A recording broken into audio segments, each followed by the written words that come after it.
Nous venons de procéder à la remise de financement au nom du ministre du Tourisme et des Transports aériens, M. Alioune Sarr, d'un montant de 177 500 000 francs CFA, qui vient en complément des 122 500 000 déjà octroyés donc à l'endroit du Renofis, ce qui fait un montant global de 300 millions de francs CFA.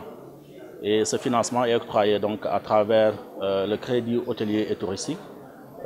Donc il faut le rappeler dans des conditions très avantageuses, très souples.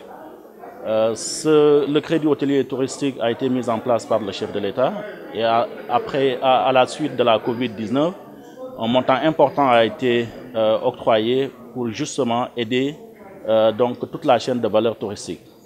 Et il est heureux de constater que ces organisations ont entendu le message du ministre et ils ont promis donc effectivement de faire tout leur possible pour le développement du tourisme religieux au Sénégal. Et le ministre a beaucoup insisté sur le incoming.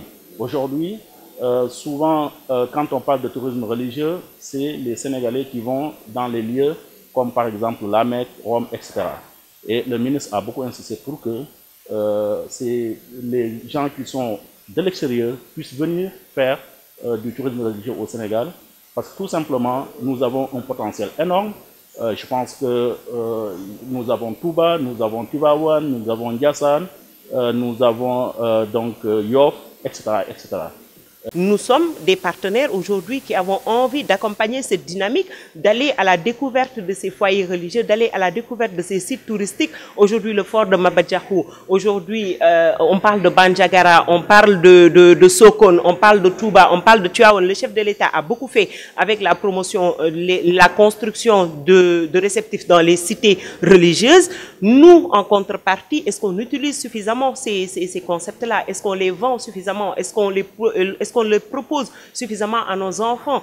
Aujourd'hui, je pense qu'il y a beaucoup de pistes qui s'ouvrent et ensemble, nous allons continuer la réflexion, nous allons continuer le partenariat pour pouvoir le développer. Nous sommes convaincus qu'aujourd'hui, jusqu'au fin fond du Fouta, jusqu'au fin fond de la Falémé, il y a énormément de choses à promouvoir et nous sommes prêts à travailler avec l'État dans cette dynamique.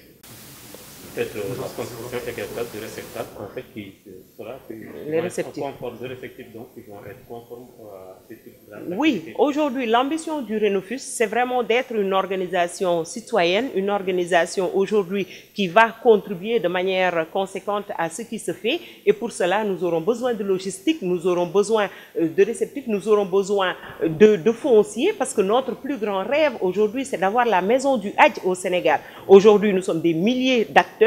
On n'a pas d'endroit où on se retrouve pour dire que ça c'est la maison du Hadj. Cette maison du Hadj pourra être un réceptif aujourd'hui qui accueille des gens. Regardez les milliers de personnes qui viennent des régions pour venir transiter par Dakar pour aller faire le pèlerinage à la Mecque.